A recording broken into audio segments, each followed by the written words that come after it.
Welcome to Unearthly Upstate. I'm Mari. I'm Matthew. And today we're heading to Rochester. And we're talking about a very nice park. Matt and I have visited this park. I highly recommend this park. The reason we are talking about it is because it has some interesting ghost story. It also has an interesting history when it comes to animals as well. So yeah, this location, wow, surprisingly, has some actual ghost stories to it. Yes. And there are few here with many testimonials. Yep. This park is called Durmand Eastman Park, and it's right off the shores of Lake Ontario in Rochester. When we went, what was it? It was about a month ago. Yeah, it was. So it was like... yeah, we went up there. September-ish, yeah. Had a little picnic. It was a beautiful fall day. And yeah, we had a little picnic by the lakeside. It was pretty windy, but it wasn't cold. It was nice. And then we actually went exploring for one of these ghost stories, and then went on a great hike after that. So, Durmand Eastman Park was formally dedicated on May 22nd, 1909. It is nearly 1,000 acres large. Like I said, it's huge. There's an arboretum in there. There's plenty of hiking trails. There's a lot of fishing that's allowed there. What's the other stuff you can do? There's a golfing area. It's also got 5,000 feet of Lake Ontario waterfront. Oh, yes. So it's a very... Sorry about that if you heard that, folks. That was a very loud truck. So it's a very nice park in the middle of the city. In fact, I remember commenting when we were down on one of the hiking trails that it was amazing that we were in a very urban environment, yet it didn't feel like that at one point. And the video we took to show to people on Facebook, you couldn't tell that we were in the middle of the city, or on the edge of the city, I should say. When we got down to that one lake, and quite literally, you could not tell. There was the one path, and if most time when you go to parks like this in an urban setting, they've got nicely groomed paths, and they're usually paved, and no, this was definitely a hiking trail. Boring. Yeah, this was definitely a hiking trail. So there was some interesting scrambles we had to do. There are three principal trails. The Durand Lake Trail, the Trot Lake Trail, that's Trott, Trot, and the Eastman Lake Trail. Yep. Yes. And I think it was the Eastman Lake Trail we did. Yes. Yeah, with a couple of the lakes. They call them lakes, but they're really ponds. They're really ponds, yeah.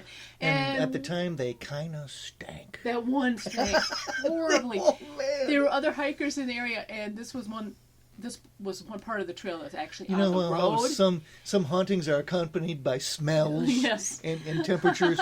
Well, we were definitely being haunted by some sort of smells, yes. A mixture of sulfur and rotten eggs. This was one part of the hiking trail that was actually on a road, and thank you, COVID, for giving everyone a chance to wear face masks, because every hiker we ran into immediately threw up their face mask. And we were all going, oh my God, the smell. And the one lady's like, I'm so glad I got a face mask. At least it used to smell.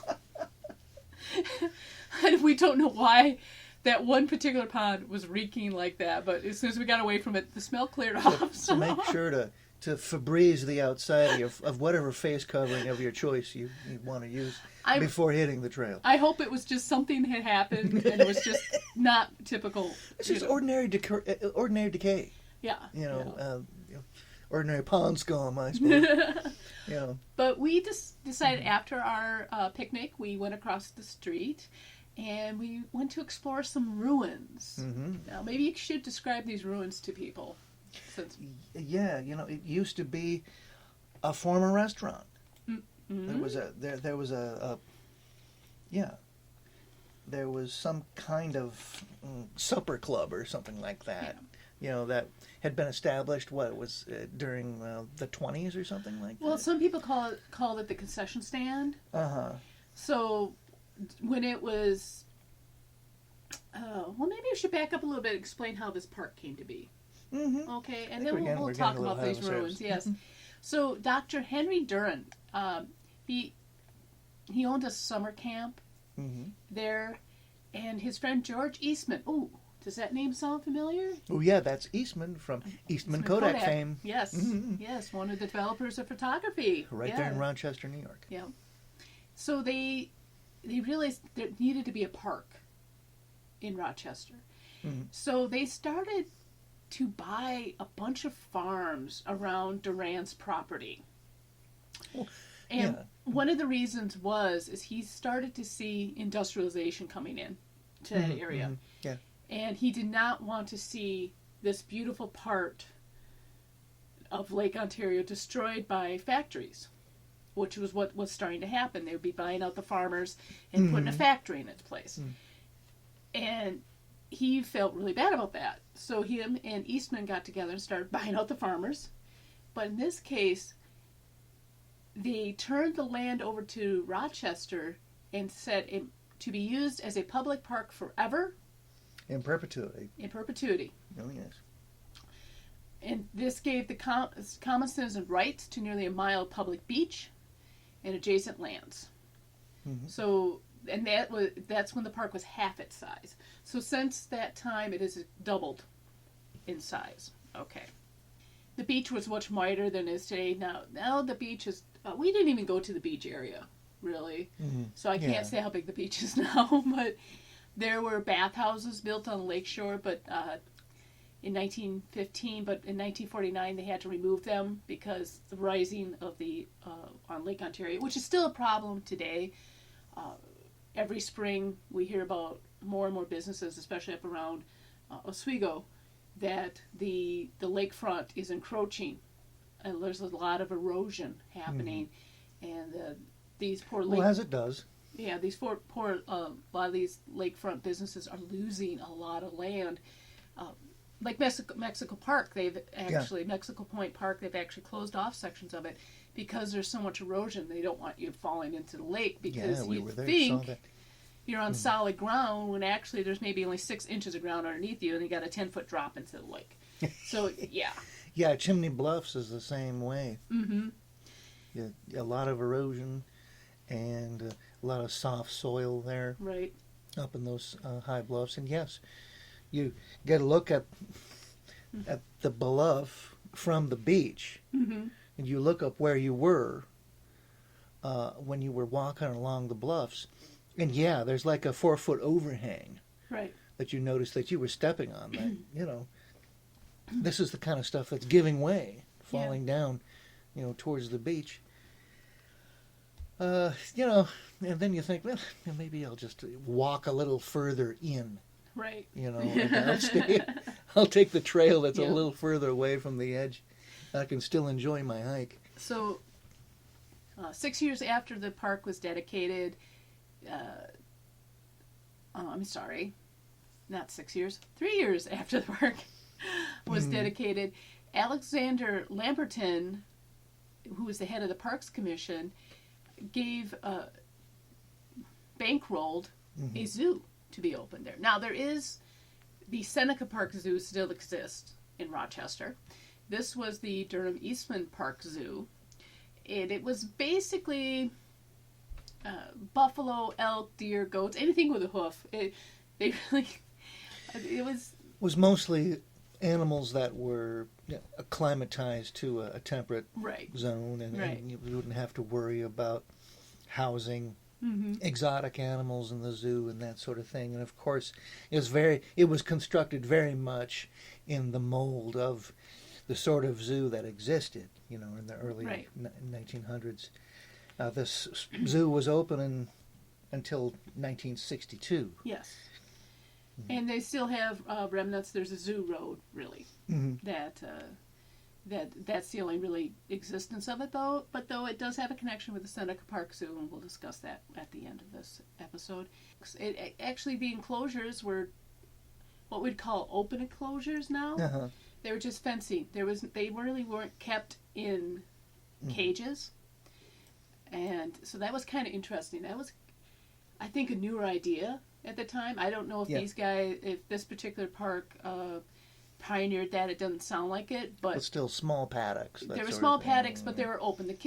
In other words, I don't know if you've ever gone to older zoos and you see remnants of the cages. I remember years ago, if you know my age, this would have been over 40 years ago, went to the Milwaukee Zoo.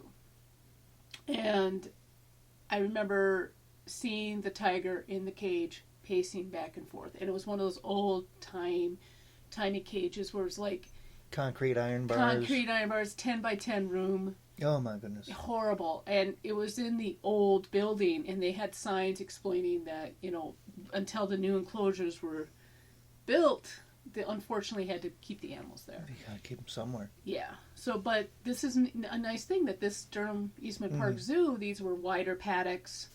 Yeah. And it was so that was kind of progressive. They were really open air. Actually. Open air, yes. So that they, if the animal has some kind of room.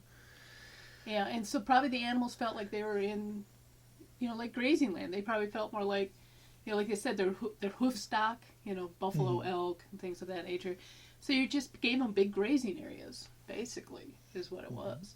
So it sounds kind of nice. I like that idea, especially at the age. It just wasn't about the animals, too. They had the Durmand Eastman Park has a variety of, trees and flowers. Oh, yes, yeah. Oh, we saw so many squirrels when we hiked. Oh, my goodness sakes. The chipmunks and all, and they, watch your feet, because, people have got their dogs out there, too. Right. Yep. To go back to, I just found here a stat, the elk and bison had 5 acres. Oh. So they each had 5. So these were huge paddocks. So that's more like the modern zoos now. If you go to the Syracuse Zoo, the Siberian tigers, their paddock is huge. They absolutely must love it, because that's one paddock that I like going up to.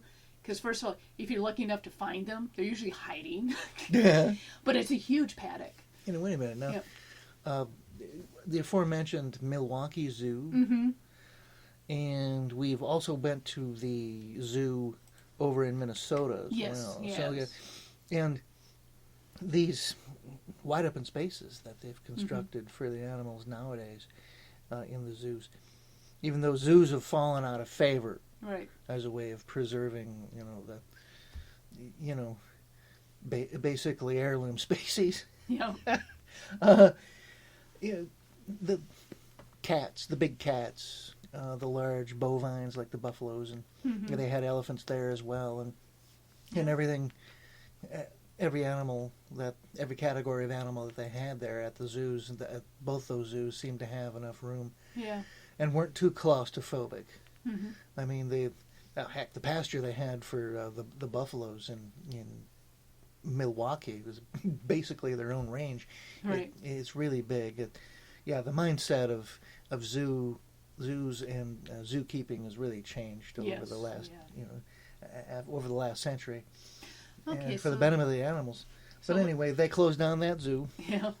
So let's leave the zoo for right now. We'll come back to the zoo and we'll talk about some more interesting facts about it. And there, like we said, there was this building, this ruin. That used to be a restaurant or a concession stand. Basically, it was a place to go eat while you're there. And it was closer to the beach. Beach, yes. Too, I'd say it was like. But nowadays, it's called like the castle or the white, or the white ladies. I can't find the term they use, but it's considered like a castle. It kind of looks like a castle. Sure, it does. There's a set of stairs that comes up from the beach area, or the parking area now, and it goes up to these beautiful stone walls that actually have, are those called parapets, I'm thinking? Yeah, something like that. Yeah. So if you get to the top, you can actually, there's like parapets there. They're a little shorter than we'd have in a castle, so it's definitely not made for defending anything. But no. It looks like the base of an old ruined castle. It does, yes.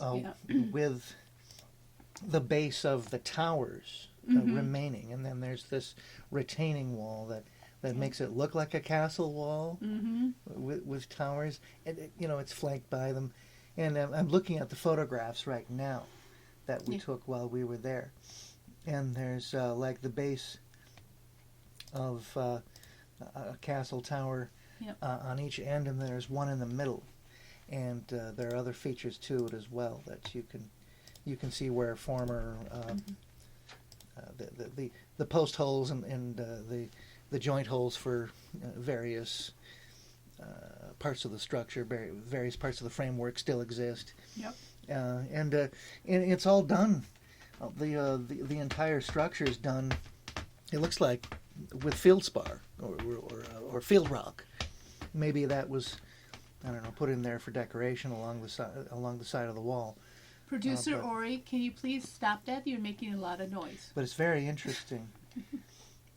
And yeah, you can walk up there, and it's sort of an overlook as well. It provides it is a very beautiful spot. So when it was like the restaurant concessions, people would probably go up there to eat and sit there on the patio and enjoy themselves. But now it's supposedly the haunt of a white lady. Mm-hmm. And there are a few different stories on the white lady. One story in particular said prior to when the park came to be, there was a woman and her daughter that lived in that part of the land. Mm-hmm. And then, but the woman was, the mother was very strict. And she was very overprotective of her daughter. And her daughter disappeared one night. Now, some stories say the daughter ran away. Some stories say she just went out to meet her boyfriend and didn't come home in time. But whatever the reason was for not coming home, the mother came convinced that the girl had been raped and murdered. So she started looking everywhere for her daughter. Her daughter never came home, and she was convinced that's what happened to her. And she would be walking along the areas there, along those lakes and the ponds and around the lakeshore, trying to find her daughter. Mm-hmm. And going to the nearby farms and whatever, looking for her. And then finally, she threw herself over a cliff into Lake Ontario. And her dogs, basically howled and cried for her until they died. And now supposedly you can see the white lady around where that ruin is and along the lake shore. Mm. We never did see her. Although we went in the midday. I'm sure it's different if you go at night. You might have a chance. When do the sightings usually occur? Yeah. Usually at night. And we did go around Durham Lake, where she supposedly it rises from. Mm-hmm. But there are a lot of backstories for the White Lady. Oh, yes, there's more to that. There's that one you just mentioned, and then there's another one that sets her up as another one of these revenge ghosts. Yes, yes. That sort of thing. Mm-hmm. A wife that got cheated on by her husband, mm-hmm. And she killed both her husband and the woman he was cheating with, and that's how she. Well, that one they give the woman a name, and it's an interesting name. It's Eliza, spelled with two E's. Almost like Elissa. Okay. But yeah, that one she was.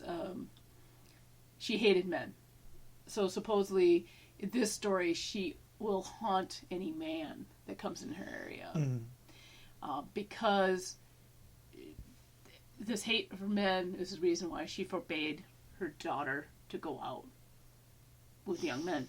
And really, the reason for the strictness. Yes, the reason for the strictness. And some people say she appears as an ugly old woman with her pair of dogs. Some say she's young and beautiful with a pair of dogs. The dogs I mentioned quite a bit. Always accompanied with dogs. I wonder the dogs have their place in this ghost story as well. I wonder, are there any separate stories about her dogs? No, it's not really. No. She's always accompanied with them. Mm-hmm. Okay, any sort of thing that do people experience? What do people experience when they encounter her? Are there there's a few different ones, but I would like to mention. I would like to mention there was a movie made of this tale. Okay. It was made in 1988. It's called The Lady in White. Okay. So if anybody was I was trying to find it to watch it, and it's behind a lot. I wasn't going to pay to watch it, I'm afraid. I'm cheap. But it is available on streaming if you want to pay for it. But yes, there are people who have said they've seen her. Some people say it's all BS, whatever. But a lot of people we'll go and look for her. They'll do the urban, the legend tripping trips. Right, exactly. And they talk about, trying to find her in that particular area. Well, I do want to point out a common misconception about this site is that it's not part of the aforementioned dining area and overlook. Was not part of the old woman's house. Yeah, right. And really, it was the foundation for the refectory or the common dining room, right? Built in 1911, and where the refreshments were served to visitors of the park. Yeah. Yeah. So some people, it's basically the same stories. It's very protective of a woman. I'm going through a list of people who said they cited her or were talking about it, and I haven't found too many who said by the they way, cited another fun fact about that about that spot is that the refectory was closed during the Great Depression. Right. And there was a wooden structure there. It fell into disrepair and fell victim to vandalism and arson. Oh gosh, yeah. And then all that remains is just a stone wall then. Yeah. So it had a very violent end, through its arson. Okay, I did find two people in this one forum here who did say they did see her. One person, I'm not sure if it's a man or a woman, said they saw her a November morning coming out of the mist with her dogs. As they could watch in the morning. Her. Yeah. So this one saw her and her dogs in the morning, and the other one, the people live near Seabreeze, which isn't that far from this park. If you've heard of Seabreeze, Park. Seabreeze it's not that nice. far. And in this case, her husband came home one evening and said he saw two weird black dogs with red eyes that were following him through the park. So I think there are people who still say they do sight. Now, he didn't see the woman, but he did see the dogs. So, but like I said, we went there, didn't see anything. But then again, we weren't there in the evening or in the morning, so we were there in the afternoon. But that's a very interesting. And there is a update on it too. Quite recently, in 2017, in the spring, there was a really bad windstorm, and one of the trees in the park got destroyed, as things do. One of the larger branches got ripped off it, and in where the tree was broken, there was an image of a woman in white. And I saw pictures of it, and it does look like a ghostly woman in white where the branch had been ripped off. Oh. So a lot of people say that is her, that she became part of the tree now. So it's kind of interesting that just 3 years ago, the legend started to change. But it is kind of neat. If you look up the pictures of the tree, it does look like there's a ghostly woman in the tree. Or it could be just the way the tree broke. I mean, if you're skeptical, And, so that's... Well, there are many testimonials, too. Yes, yep.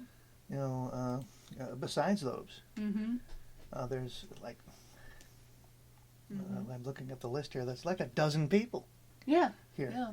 Who give testimonials about this. And, it happens on this program oftentimes.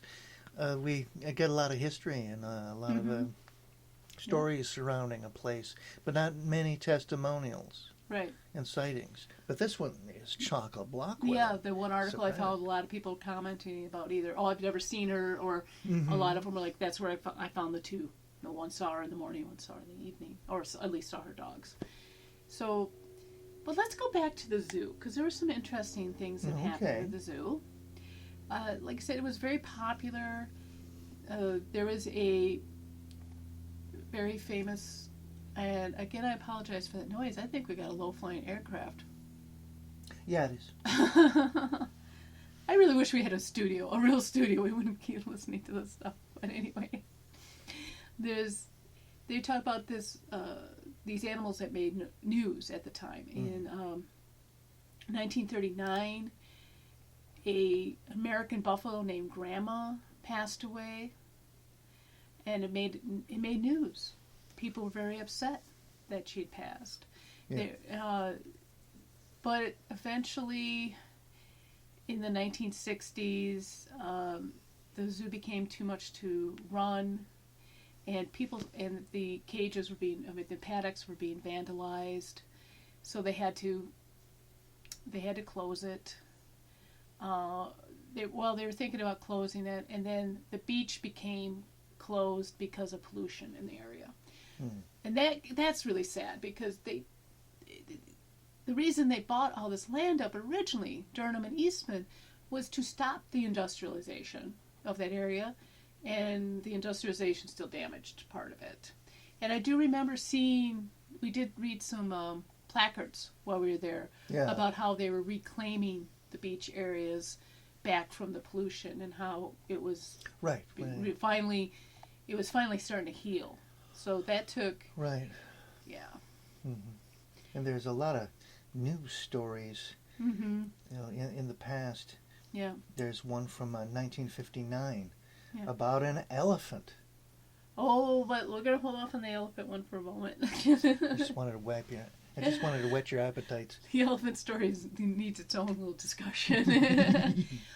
So even while the zoo was open, buildings were set on fire. I mean, we're talking about the vandalism that occurred there. There were people would go in and steal the animals. People showed a lot of hate for this zoo. There was one of the elks got hit by an arrow in 1962. I mean, can you imagine somebody doing that in one of the other bigger zoos? I mean, this is horrible. And the cops were trying to stop it, but really couldn't stop it. And so finally, in 1962, the zoo was closed, and the animals, 3 llamas, 3 elks, a camel, and an ostrich, were moved to the Seneca Park Zoo. And then the paddocks were re-landscaped and became part of the park. So, but it sounds like towards the end there, they really had a hard time. There's not much left of remnants of the old zoo. No, there isn't. But the elephant, the elephant story. Okay, actually, we have to go over to the Seneca. Sally, we have to go over to Seneca Park Zoo. So we're going over to Seneca Park. And on January 13th, 1959, Sally the elephant, who's a bit of a celebrity there, accidentally caused the death of her keeper. She trampled him to death while he was cleaning her cage. Now, if you've read or you're familiar with a lot of roadside America attractions, or you've read how zoo elephants were treated in the beginning of the 20th century, this should have been a death sentence for Sally. I mean, Edison proved how powerful electricity was by electrocuting an elephant that had trampled somebody. There's a story of an elephant who was hung for trampling a person. And so this should have been the death of Sally. Now think of the logistics of that. Oh my God. How do you hang an elephant? I mean, check out, just do, the deaths of elephants in the early 20th century in America, and there's some horrendous stories. Oh, that's for sure. And so Sally you think she met that fate. Well, the zoo officials said it wasn't her fault. And basically, what it was is they were going to try to sell her off to another zoo or circus, and the problem was her cage didn't have a separate section for her to go into. I was about to say that. Her cage was constructed incorrectly. Yeah, right. So how the cage should have been constructed is there would have been a section for her to be moved into while the keeper was in there cleaning. Right. And that wasn't constructed that way, so she was in there while he was cleaning, and being an elephant, she probably didn't realize he was around and trampled him. Okay, we both grew up around livestock. Okay, granted, I grew up more around rabbits than cows. You had more experience with cows than me. I do have more experience with raising larger animals. But you know how it is. You're doing your stuff around the cow, and it shifts in where it's at, and next thing you know, you got a broken foot. I've watched cows kill other animals. Yeah. Accidentally. And accidentally, exactly. It's not malicious. I mean, okay, for example, there are smaller animals. I almost lost my new computer this week. Our producer, Lloyd, likes to lay on top of things to produce heat. And I had my desktop sitting on top of my desk. You figures, right? And he was laying on top of it. And he also has this weird thing where if he's really sound asleep, he'll fall off from whatever he's sleeping on. And he fell off and took my desktop with him. Why? I could not get mad at him because he's a cat, for one. He did not do this maliciously. 2, everything was fine. And 3, I was more worried it would crush him. He's a derp. He's a derp. Right now he's sleeping on top of our TV, and I give him about 5 minutes, and he'll be sliding off it. You'll hear a big bang. One story about cows killing other animals sticks in my mind.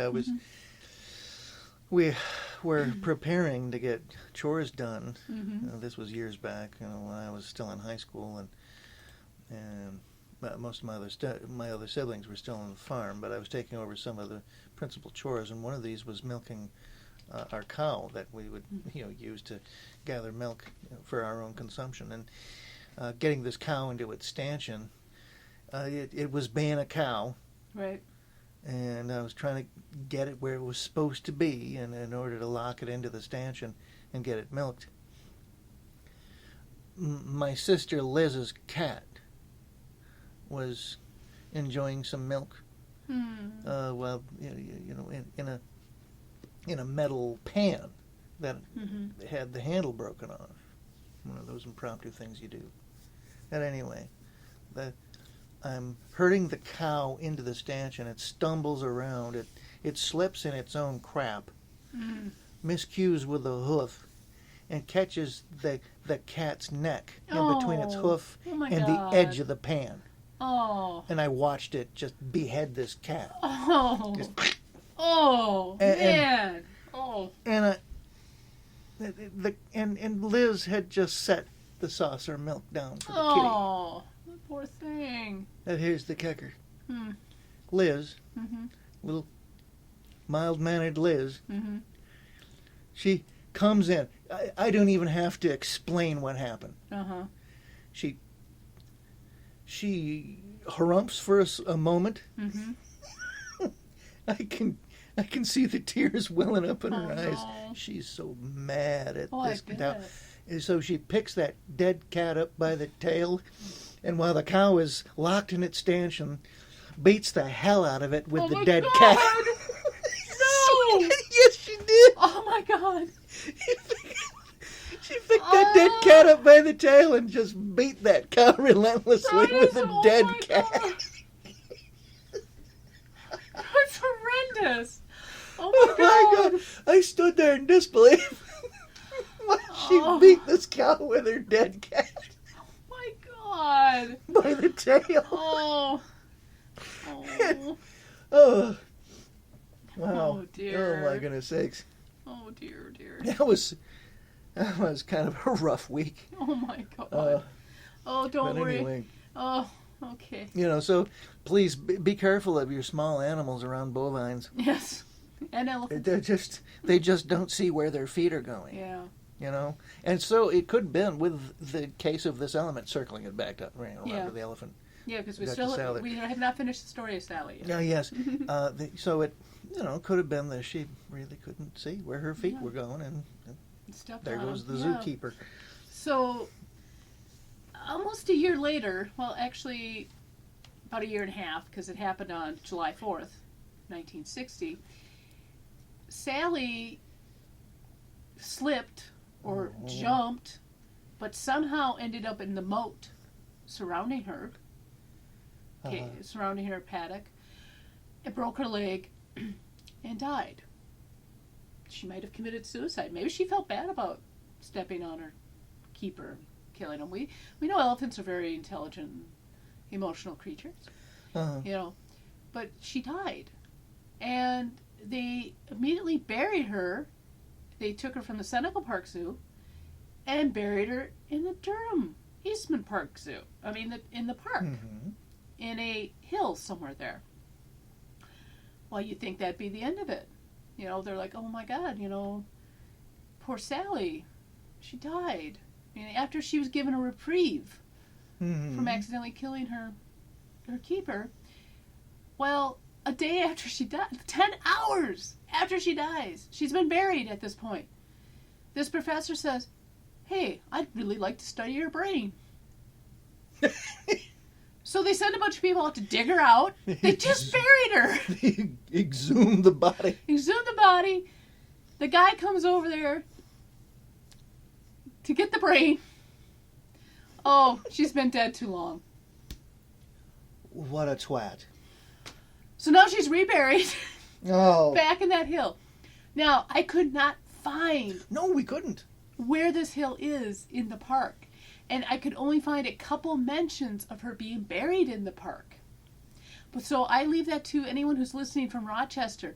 Where's this hill in Durmand Eastman Park? Is there a plaque to Sally the elephant there? Something to... Or is she buried in an unknown location now? Yeah, to avoid, more people digging her up. Yeah. Oh, gee, I'd rather like to have that foot so I can have it for an ottoman. Yeah. Do you imagine, though, in about 150 to 250 years? Because, like I said, I could only find 2 articles confuse the archaeologists. It confused all the archaeologists. What is this elephant doing here in the middle of Rochester? What kind of elephant was she? Was she an Asian or African elephant? I don't know. Interesting. None of the... And I don't have any photographs for her either. No, I don't. Yeah. It just said Sally she was euthanized on July 4th after she broke a leg. So the whole thing was they hauled her out of the moat, out of the zoo, and then buried her in Durmand Eastman Park, and then here comes 10 hours later she was dug up again for this professor. They couldn't use it. So there you go. So kind of a downer at the end there. Poor Sally. She didn't get to rest properly after she was buried. I'm surprised there. Well, the subject in question doesn't have to die at that location in order to haunt it, right? No, but it'd be an interesting twist on the... It'd be interesting to see a ghost elephant. It would be. It would be. I am shocked that there isn't stories of a ghost elephant haunting Durmand Eastman Park because of what happened to poor Sally. Along with her zookeeper. Oh, well, he might be... it was accidental. I don't even know his name. Yeah. So I can't tell you more about him. That tells you the focus that's given to the zookeeper that died horribly, trampled by elephant. Oh. So those are all the stories we have from Durmand Eastman Park. If you don't want to see a ghost lady in white and you don't want to go find the grave of Sally the elephant, it's still a good park to visit. Yeah, exactly. There's some beautiful... We only saw maybe 10% of it. There's an arboretum there. I mean, there's so many reasons to go. And I know we're definitely going to go back later to see it. Because there was like I said, we maybe saw 10% of it. Mm-hmm. We barely scratched the surface. Did we cover the spot about the white lady appearing in a tree? Yes, we did. Okay. Yeah, that happened in 2017, yes. Mm-hmm. I just want to circle back to that, review it. Yep. We did discuss the white lady in the tree. Yes, we did. Well done. So, I'm sorry that Matt had to regale you with that story of the cow and the cat. Oh my God, I don't know why I remember that story, but, growing up in a farm, we did see some, horrible things when it came to animals. I mean... Well, I could tell you some more stories. I mean, I have a horrible story about a rabbit that went insane and nearly cannibalized all her kittens. Ugh.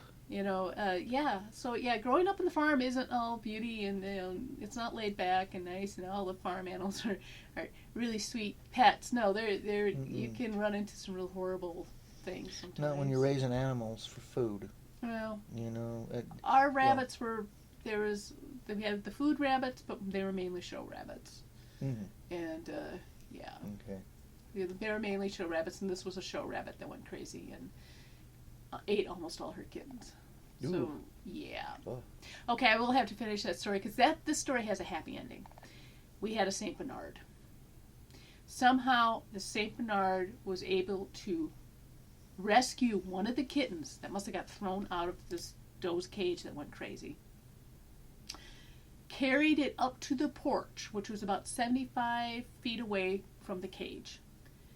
We came home, and the St. Bernard's laying on her side, going, she talked. like she had this weird growling talk. That was Ginger. Yeah, it was Ginger. We're like, what's going on? What's going on? And I walked back out, and she's still, she's not moving. I don't think Ginger's hurt.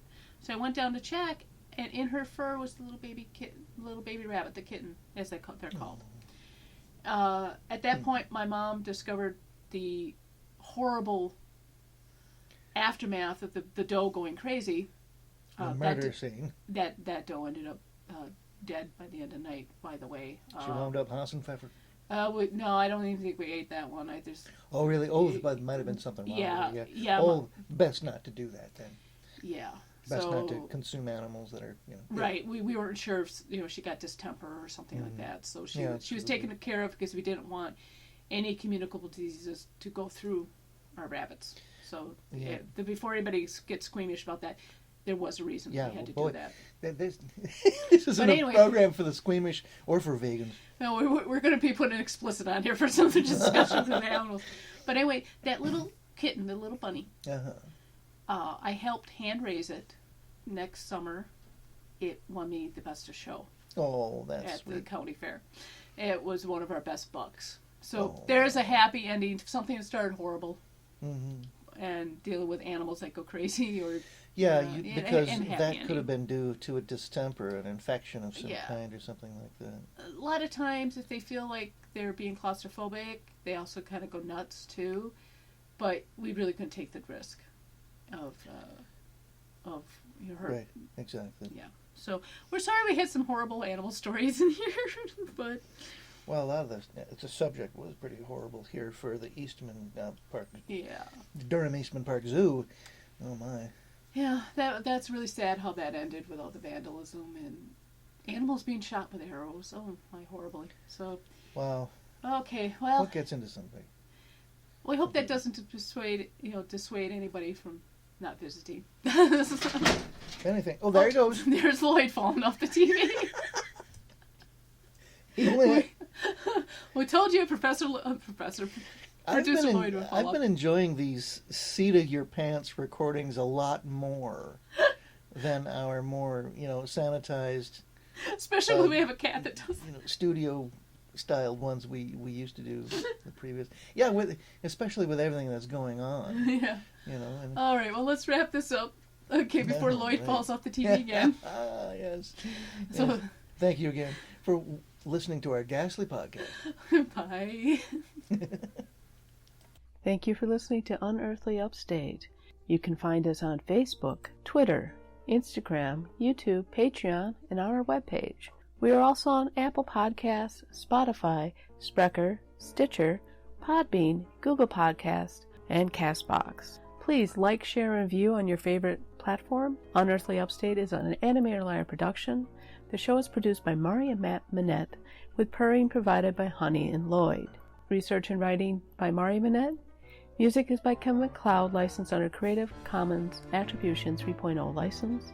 Unless otherwise stated in the episode, the places mentioned in the broadcast are not paid or contact us for any type of promotion. Please check out our webpage for credit and sources for the episode. Thank you.